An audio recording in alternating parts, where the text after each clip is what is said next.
Okay, looking at electronic structure this time. I'm going to look at calcium in the first instance with an atomic number of 20.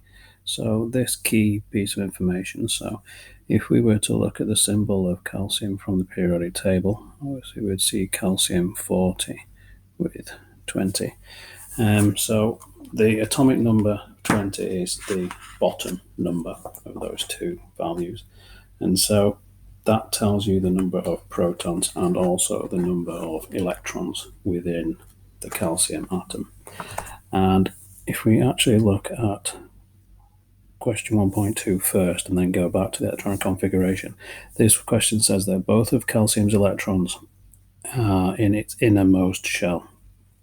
So why is this? So obviously when we start to fill up an electronic configuration, much in the same way as the chlorine one is represented below, we start always into the first shell. And the reason being there is electrons are negatively charged and the nucleus is positively charged. So the electrons get pulled into that closest shell first by that attraction. Then once that shell is filled, you can then start to fill with the remaining electrons that you still have.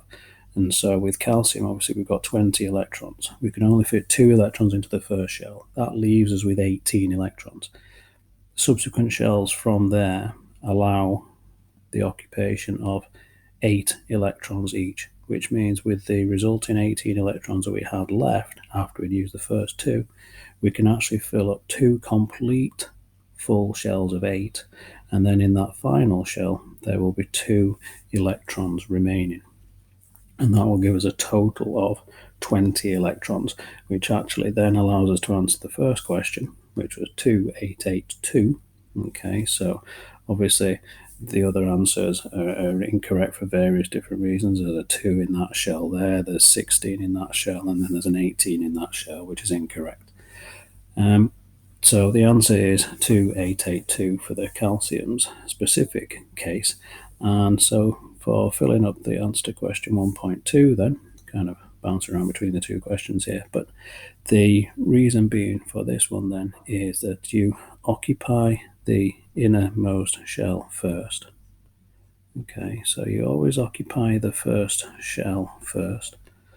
It's a strange statement, but you occupy the lowest energy level shell first. And you, after that, it can only hold 2 electrons. All the other ones can occupy 8. Some of the later ones can hold more, but up until calcium they can only hold 8. So it can only hold 2 electrons in that first one. Okay, and then so if you've got more than 2 electrons, you then fill subsequent shells until you run out of electrons.